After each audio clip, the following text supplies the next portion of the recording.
Hello everyone, this is Money Mom. Welcome to the channel. Today I want to chat with you guys about how procrastination has cost me thousands. Let's get started and talk about it. Number one, medical care. For many years I didn't have health insurance and I avoided going to the doctor, and obviously because I wasn't taking good care of my health by being morbidly obese and struggling with my weight, that didn't help matters anyway.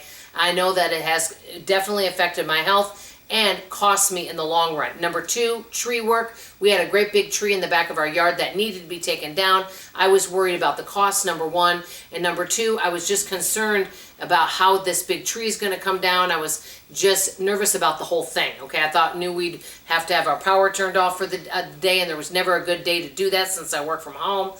Well, I kept what I did putting it off, okay? And I would have them come trim back branches. Well, doing all that cost a lot of money. And if I would have just had the tree taken down to begin with, it would have saved me thousands of dollars. So that's number two. Number three, keeping services that I am not using. The gym, I've joined different gyms over the years and then didn't go that often. That was a huge waste of money. Now, there was a period of time where my friend and I went to the gym a lot, but there's been periods in my life where I've been a members of gyms and I join and then I have a good intention of going and I don't go. So I don't join gyms anymore. I just do YouTube exercise videos.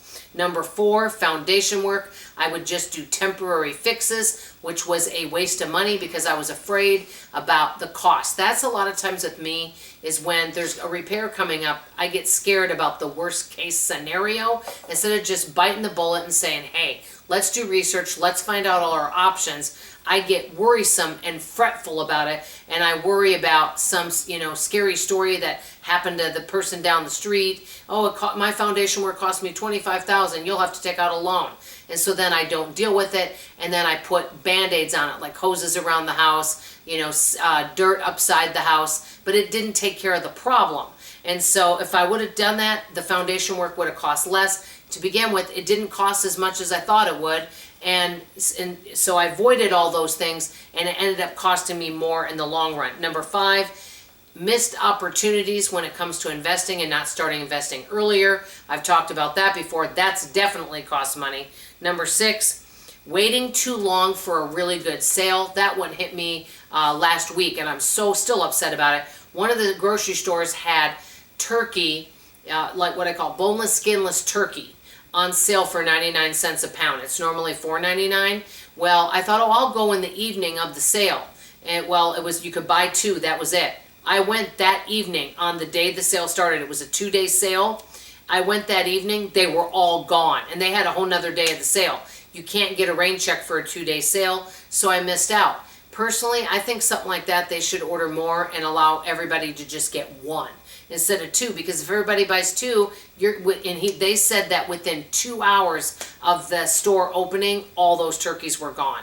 Well, to me, I don't like that. And my husband needed a couple things that day at the store, but personally, if he would have been waiting in the car and I would have found out that they didn't have turkeys, I would have just said, okay, thank you, and I would have been polite. I would have not bought anything and went out the door, because really, they didn't, the rest, they get you in there by these really good sales so that you buy other things. And to me, I don't like that for myself. And so I learned a lesson. If they're going to have a phenomenal deal like that, get there as soon as you can when the store opens, because that way you can get the deal.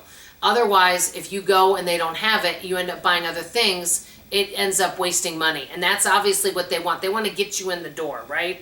Okay, number seven, delay learning new skills. I've done that a lot in my life. I kind of stick with what's comfortable. I have never been that great about stepping outside my comfort zone. I'm just being really honest with you, and it's hurt me financially in the long run not doing that. Last but not least, basically, anything that's a time-consuming chore or something that is going to take a lot of research and time, like the tree work, the foundation, doing a will, getting everything prepared, emergency preparedness stuff, anything that has multiple parts, anything that may cost a lot of money, I tend to avoid and table those things for later, and in the end, it hurts me in the long run. Let me ask you guys a question. What are some ways procrastination has cost you a lot of money? I'd like to hear from you in the comments below. That's all I have to say for now. I love you, I appreciate you, and I sure hope to see you on the next video. Bye, everybody.